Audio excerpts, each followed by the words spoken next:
Hello all and welcome to our Crochet Designs. My name is Mary, coming to you with part one of our long-awaited pocket shawl. Get excited guys. Today's a day that we start. I say start because it does take a little while to create the first part. Okay, so keep that in mind. You will be given some instructions where you will have, say, 2 rows and then you have to rush off and do your 2-row repeat. So get excited guys. It's all happening. Now, for those of you joining us new, firstly, welcome. And don't forget to like, subscribe, share, do all the wonderful things that you guys, well, pretty much already do for me. But know this, guys, we have waited, and get this, 3 years for this pocket shawl. Every year I say next year and next year and next year. There is no next year. It's happening today, part one today. Get excited. Get excited. All right, so what will you need for your pocket shawl? Well, let's see. You will obviously need yarn, and I'll tell you what I did use. I don't have the colours with me, so I'll just grab another colour, which doesn't have a label on it anyway. Congratulations, Mary, you messed that up. Let's try this one. Don't you love it? She just makes such a mess. I didn't use the purple, obviously, but you can use the purple. You can use any colours you like. I used a 10 ply 4 weight wool, 100% pure wool. You can use the 10 ply pure wool if you like. You can use the 4 weight, whatever it is, acrylic, wool, cotton, whatever you want to use. There's no rules. There's also no rules on the length, all right? But I did use, however, a size 6mm hook. I wanted it to be more stretchy. I wanted it to be softer. And so I used the 6mm hook. However, this yarn calls for a 5mm hook. You can use a 5mm hook if you like, but you would need to add more stitches. But what the 6mm does is it makes it nice and soft. It keeps it soft. Now you would have seen some footage just before, and here we go right there, right now. Isn't it super warm, super comfy, super gorgeous? I love it so much. And I actually love the fact that it's nice and thick and warm. Probably a little warm for our summer right now here in Melbourne, Australia. Coming up next week is the start of summer, is the week after. First week of December is the start of summer. Anyway, but you can create yours for a Christmas gift for your family or your friends. So how much yarn would you need? All right, I'm going to give you rough measurement because it just depends on the size that you're making. Now, I've only got 2 sizes within this tutorial. There's a small to medium and then a large to extra large, but it's more, that means the length, okay? Don't worry too much about the width. The width should really be about 20 inches, yeah? But if you make yours a little smaller or, you know, a few centimeters smaller or a few centimeters bigger, that's okay. There's no rules to this. However, if you make it too small in the width, you don't get the coverage that you need to go over the whole of your shoulders. So keep that in mind, yeah? So this particular piece that you see me, you know, running around in right there, don't you love it? She's so naughty.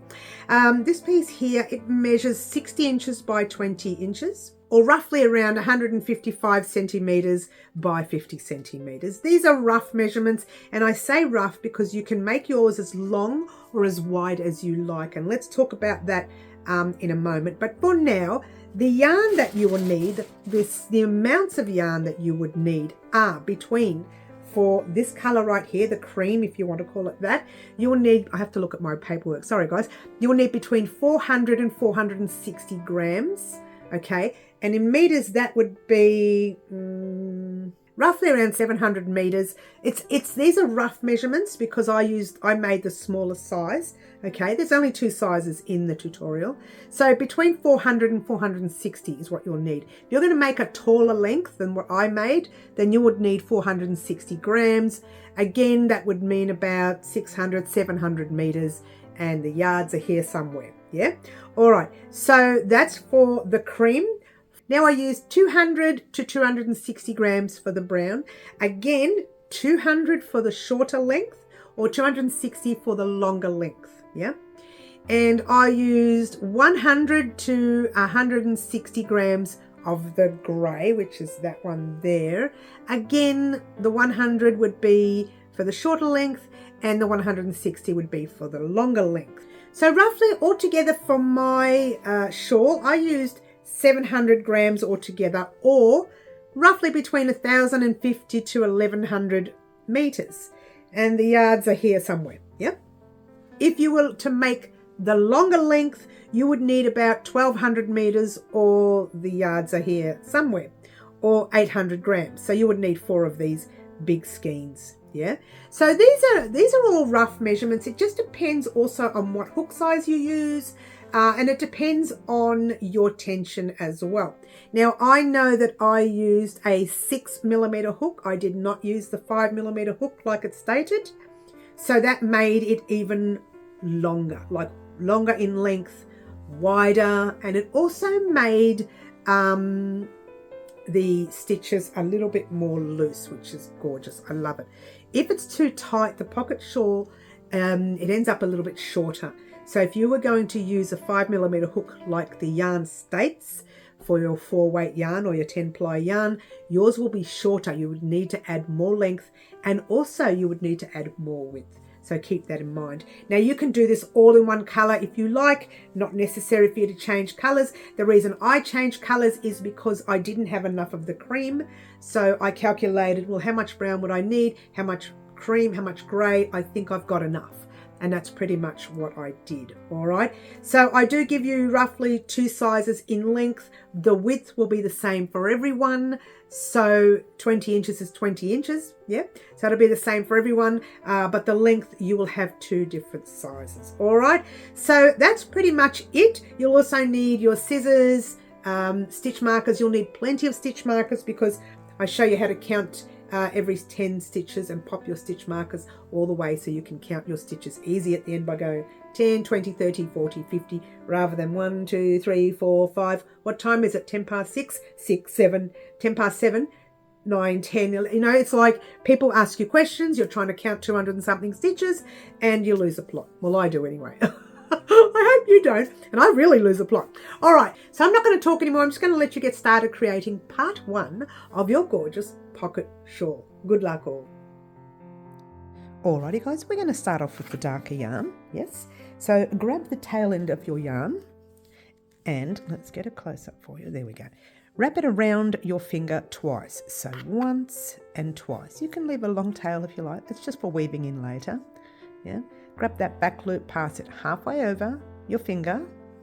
Grab the other loop and passing it all the way over your finger. Pop your hook in there and just give it a tug. All right. So we're going to make our chains. We need a chain of roughly, and I say roughly because it doesn't matter if it's 1 or 2 out, 240 chains. Now that's going to go from one side of our body over our neck and round to the other side, and that's why it's long. Now the 240 is for the adult size, 5'2" to 5'4". Okay, if you want yours larger, you would probably need to do at least another 8 to 10 stitches. It just depending on how long you want yours to be. That's the length of my scarf that goes all the way around, and you can see it there on me. So that's my length, and I'm only about 5'4". All right, so keep that in mind. If you want yours longer, add another 10 stitches. All right, so in the meantime, we are going to chain 240, but we're only going to chain 30 for now, so I can show you how to keep track of your stitches. So a chain is yarn over your hook, pull it through to the loop on your hook once. Don't do these stitches too tight, yeah? Yarn over 2, yarn over 3, 4, 5, 6, 7, 8, 9, and 10. Holding it there. Actually, just do one more, which is 11. All right, but pop your stitch marker in that 10th stitch, which is the 2 loops, or 1 loop, whichever suits you, in the stitch. And if you want to count them quickly, let's just lift the loop. And just the first 10 so you can see what you're doing. And you're counting these little V's you see here. This is the knot on your thread, so you don't count that. But you are counting the 1, 2, 3, 4, 5, 6, 7, 8, 9, and 10, where we have our stitch marker. All right, we're on our 11th stitch though. I just did the 11 so you can find the 10th easy. So 11, 12, 13, 14, 15, 16, 17, 18, 19, 20. I'm going to do a 21 and just grab a stitch marker and pop it in the 20th stitch, which is right next to my 21. You don't have to. If you can find your stitch whilst you're on the hook, then by all means just do the 20 and then pop your stitch marker in. So the idea is that's 21, 2, 3, 4, 5, 6, 7, 8, 9, 30. I'm just going to make 31 just so I can find the stitch just before it. All right. So that is now officially my 10, 20, 30. And the idea is to just keep going until you get to 240. And this way you don't lose count. Let's say you got up to 143. Someone spoke to you and you thought you did a 98. You would do an extra, whatever it was, 20 something stitches or something, right? So, but if you add your stitch markers, you can go, oh no, you can go 10, 20, 30, 40, 50, right up to your 100 and whatever it was, all right? So placing your stitch markers when you have a long chain really is worth it. And you can do the same in your rows as well. All right, so your job now is to do 240 chains, adding your stitch markers. If it helps you, you don't need to. If you haven't got stitch markers or you don't have enough stitch markers, add it until you get to your 50th stitch marker. All right, then, or even make it 40 because we're going by 40s here, because our stitches will go up to 240, right? So what you do is you get it up to the amount that you want, say 50, remove the last 4 stitch markers, and your stitch marker will be on your every 50th stitch. So make it so it's easy for you. So if you don't have a lot of stitch markers, you will end up with maybe 6 or something stitch markers if you're doing every 40th stitch or every 50th stitch. All right, but I do 10 in a row, and then if I run out of stitch markers, I take out my 4 stitch markers and leave the 50th marker there, and then do another 50 and then pop a stitch marker there, and then do another 50 and pop a stitch marker there. All right, so these are just a quick tip to let you know. Head off on your own, do the amount of chains that you need right now. You can do 240, all right, or you can do yours even longer if you like, okay? Head off on your own, do your 240 chains right now, and I'll meet you back here once you're done.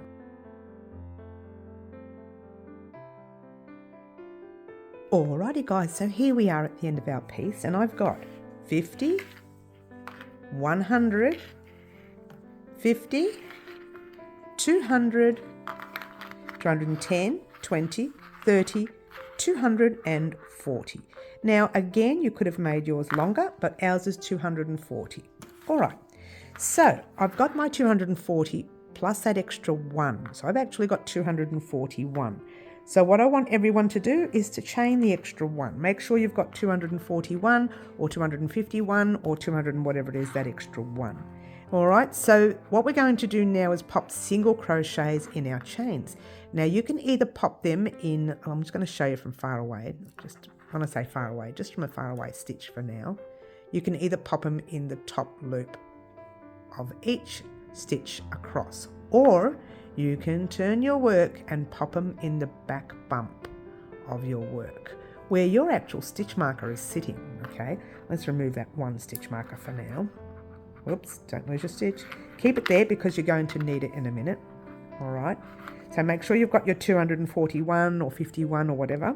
Now if you are, that's another thing, if you are 1 chain short, 1 stitch short or 1 stitch more, don't stress. It doesn't matter for 1 stitch, but try to be as even as possible, yeah?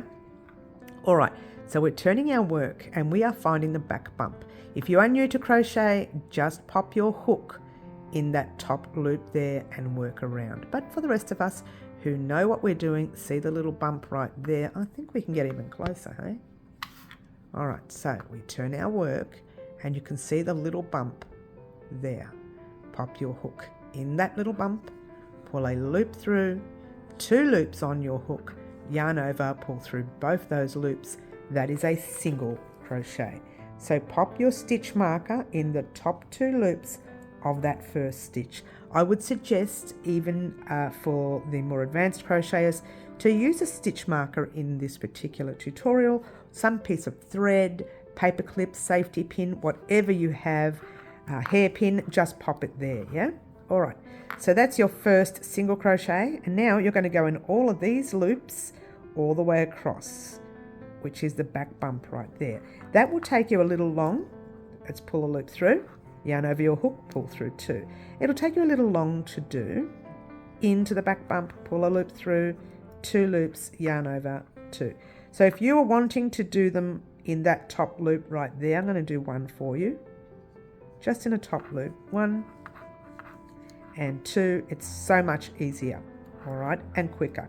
But it's entirely up to you. There's no right or wrong way of doing this.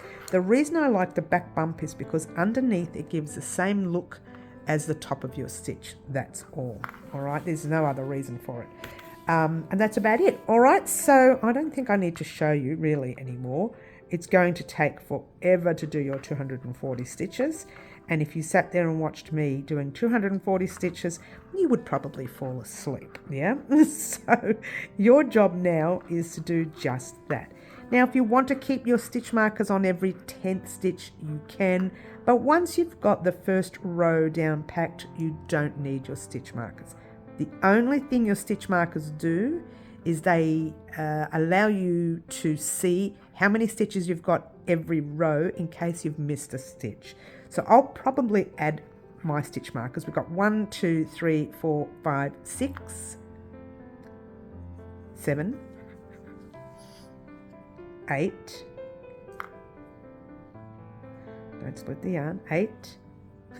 She did it again, twice. One more time. 8, 9, and let's remove this stitch marker so we can work. 9, and the back bump right there, 10. Now it's a little bit tight because it had the stitch marker in there. Now that's, you know, it's a part of it all. So you go, you're here. I've split my yarn there, but anyway, you're 1, 2, 3, 4, 5, 6, 7, 8, 9, and 10. Pop your stitch marker in there. All right. So don't stress if it looks like your stitch marker's one off. That's because we've started our count from here. Whereas on this side, our count was started from there. Don't worry too much about it. I'm going to remove this and replace it because I have split that yarn and we don't want to do that. All right, look, I'm not going to let you sit here and watch me do 240 stitches. Once again, you'll probably fall asleep. What I want you to do is to head off on, this is not working for me today. There it is. Head off on your own and do your 240 single crochets all the way across your piece. Get to your last stitch or even your second last stitch there, anywhere around here. Get there and I will meet you there in a moment and we will talk about what we're going to do next.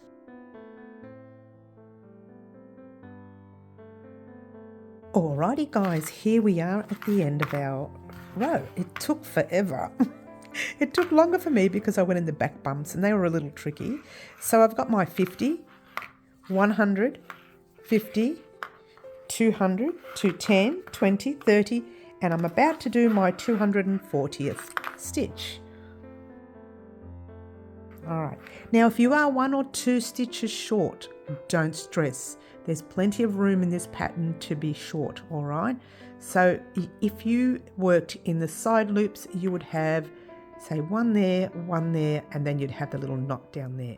If you worked into your back bumps, you would have 1 there, and your last one, like so.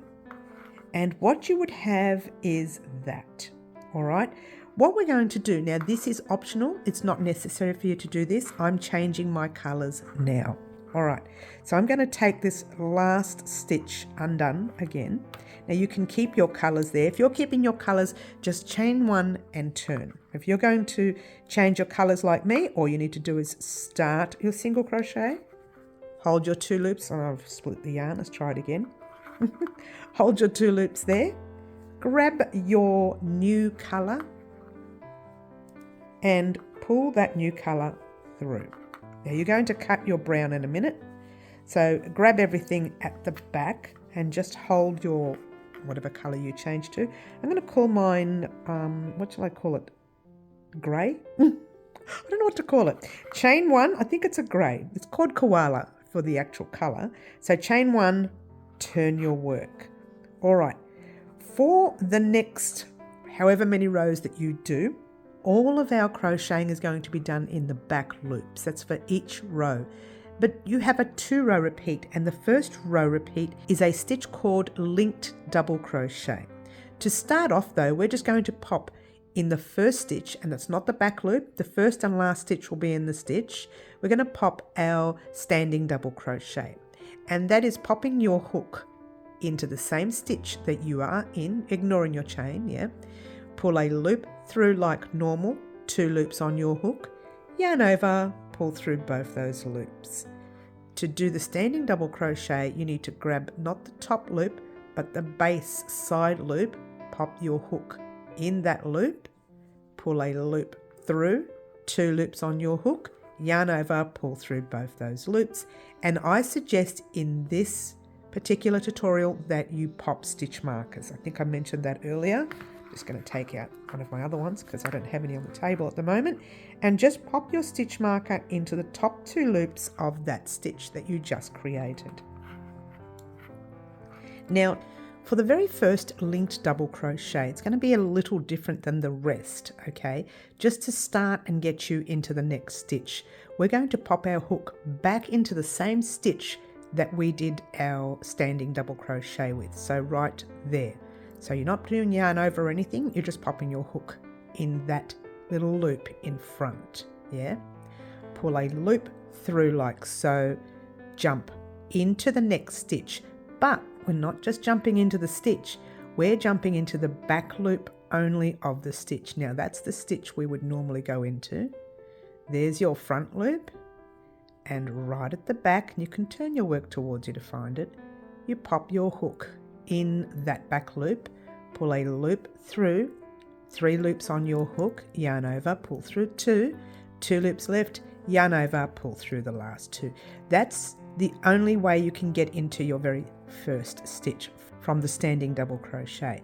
But for the rest of the row, you're going to do the linked double crochet like normal. And that is actually placing your hook in that, I don't know what you want to call it, that first loop you see, or the straight bar if you will. Not the loop in front, but the actual straight bar here. So you can see it right there. It's the very first loop you see, apart from the ones up the top, yeah? So it's either that one or the base one. We want to go into the first one, which is like a center bar. Pop your hook in, pull a loop through, go into the next stitch, but not the stitch, the back loop only of the stitch, pull a loop through, 3 loops, yarn over, pull through 2 loops left, yarn over, pull through the last 2. And let's get a close up so you can see. These bars that go across this way is where you're going into. So pop your hook in, there's no yarn over, it's just pop your hook in that bar, pull a loop through, 2 loops, go into the next stitch, but the back loop only of the stitch, pull a loop through, 3 loops, yarn over, pull through 2 loops, yarn over, pull through the last 2. All right, we'll do it even closer so you can see the actual bar. There's one bar, and the other bar is right here on this stitch. Pull a loop through like so into the back loop of your very next stitch to complete your linked double crochet. And the look it gives you is kind of like a dense pulling look. All right, so it's pulling in to give you that tightness. All right, so we are going to continue along our piece doing our linked double crochet. Now it might look a little tricky at first, but once you get the flow of things, it kind of, I don't know, I feel like it becomes a naturalness about it. There's like, yeah, it's really a naturalness, if I could use that word. And I just flow through and into the very next stitch. There's a flow to it, and it does give you a solid stitch, which is what we're going for. And yet, because we're popping it in the back loops only, it's going to have that like stretchiness about it as well. All right, super easy. I don't think you want to sit here and watch me do these 2,000 million stitches. So your job is to do the linked double crochet in the back loop only of each stitch. Get to the last 2 stitches right here. Meet me there and we'll talk about what we're going to do next.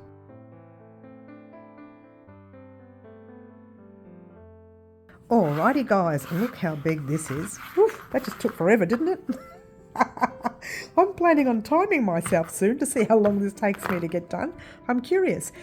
In the meantime, making sure that your stitch count, you are counting every 10th, 20, 50th stitch, whatever, but do that in small amounts so that if you make a mistake right over here in the 38th stitch, you can fix it. But if you make a mistake right down to the beginning, it's going to take you forever to take undone and fix that. So make sure you are keeping count of your stitches. Yeah.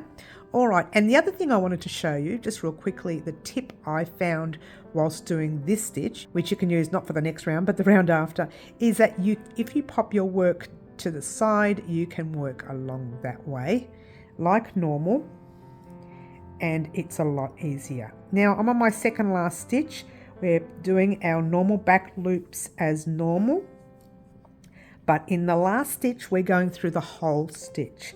So you go down like normal, and then you hop into the whole stitch right there and complete your stitch like normal.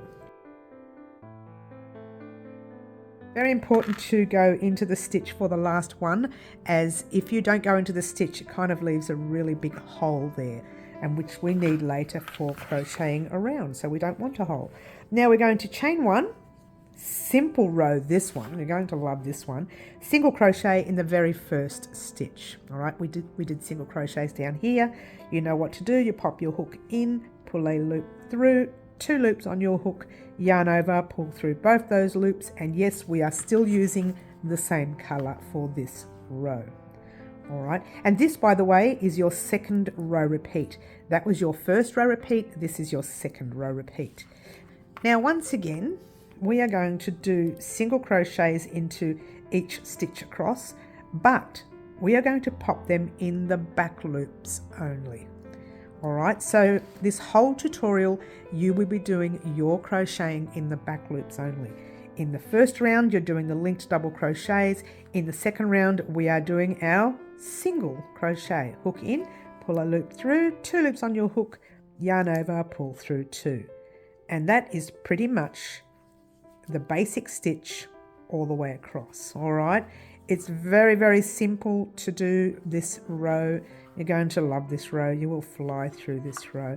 Single crochet, let's try it close up, into the back loop, pull a loop through, 2 loops, yarn over, 2, and again, back loop, pull a loop through, 2 loops, yarn over, 2. And you will get the ridged effect on this side, and you'll have the ridge effect on that side. So it's a very, very simple stitch, the single crochet, and it's quick. So you will fly through this row. It won't be like the last row, which took like 100 years here. So easy row, single crochet in the back loops only of all your stitches all the way across. And I don't know where the last stitch is, it's here somewhere. Get to the last 2 stitches, all right? Don't do the last 2 stitches, wait for me there, and we'll talk about what we're going to do next.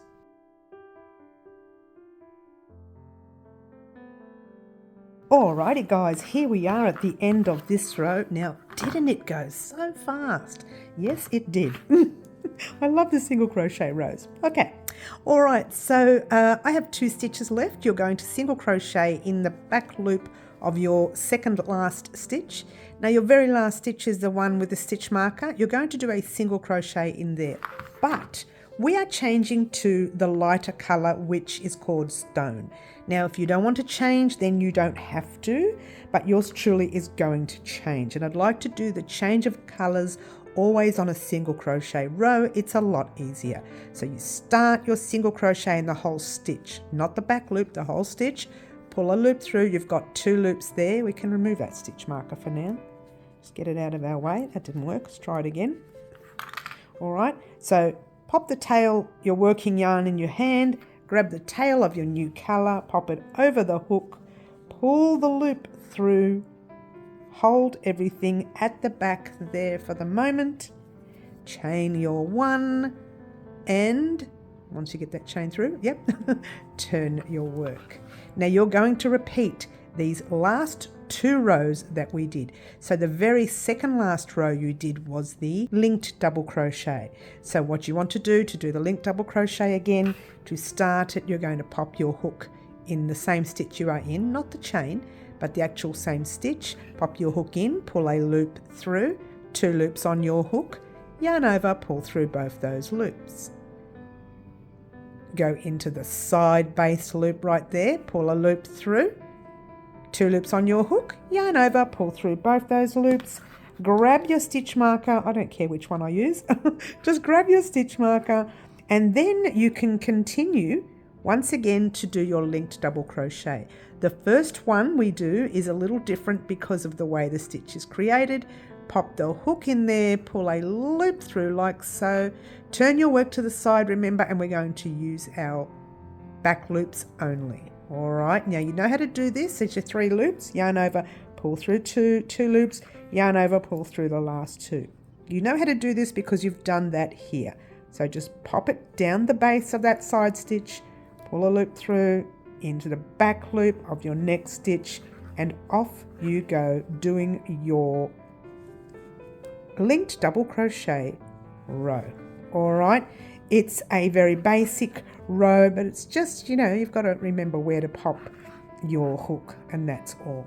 Now once again, I'll show you a nice close-up so you know what I'm doing. It's that line you see right there in your hook, pull a loop through, into the back loop, pull a loop through, 3 loops on your hook, yarn over, pull through 2 loops left, yarn over, pull through the last 2. Alrighty, so what your job now is to repeat these last 2 rows over and over again for another 28 more rows or another 14 more sets. Alright, so just do these last 2 rows 28 more times altogether, and I'll meet you back here next week for part 2. Alright, thank you very much for watching. Don't forget to like, subscribe and share, and all the wonderful things that you guys pretty much always do for me, and I'll see you all next week. Remember, repeat these last 2 rows for another 28 rows altogether, and I'll see you soon. Ciao for now.